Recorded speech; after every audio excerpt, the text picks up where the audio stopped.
It is the uneven quality of our thoughts that produces changes in our condition. For God assigns to our voluntary thoughts consequences which are appropriate, but not necessarily of our choice. St. Mark the Ascetic on the Spiritual Law, 200 texts. Mm-hmm.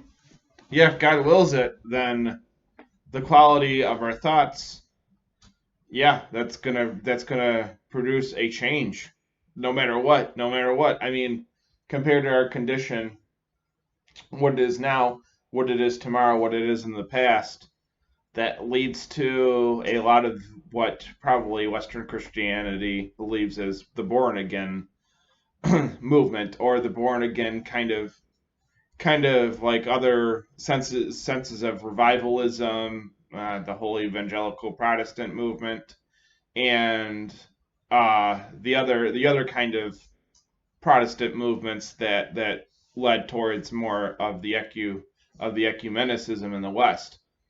And not only is it like our thoughts that produces the changes in those conditions, but it's also the thoughts of those that are of the West and have changed that condition. They have changed the conditioning or the mindset of what what Christianity is, because they've taken it, they've warped it, and so to speak, they've ran with the ball, and they ran with the ball all the way to basically, and from our perspective, of ecumenicism becoming a heresy because of that, and far worse, apostasy. And the thing is that when God assigns those voluntary thoughts and consequences, which are appropriate, but not necessarily of our choice, that's his judgment raining down on it. And in particular, when somebody uses the ecumenicist kind of deal, or commits the worse apostasy, then that leads towards something that is out of our choice. It's not our choice anymore, because of what those transgressions and what the consequences of our voluntary actions have and to where they have guided us.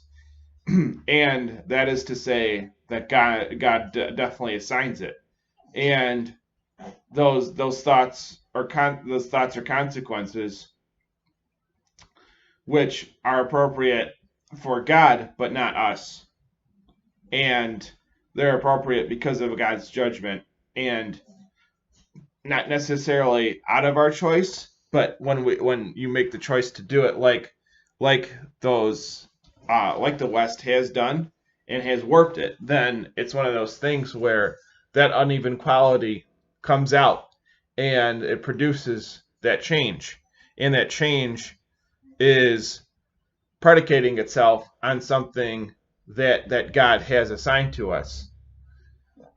And unfortunately, it has ran itself ragged in the West. There's been so much sense of a revivalism. There's been so much sense of a hearkening back to what used to be true Christianity. And the thing is they've only gone back so far. They haven't gone back far enough, and that's the thing that the ancient faith provides of the Orthodox Church. And the thing is that these consequences are now rearing their heads, and they've been rearing their heads for quite a while. And it's not due to the lack of time or the lack of knowledge on that, because we have plenty of what the of what God has revealed to us through his hypostasis and theosis onto us. But it's the ignorance and arrogance of the West for it to become that way. It's reverse course, and it's changed itself because of those voluntary thoughts being those predilections and those commitments to the things that are of the West, and the things that are of the West are disregarded towards the ancient faith. And the problem is that it leads itself into a worse kind of revivalism and getting away from the sense that those choices aren't going to be necessary anymore.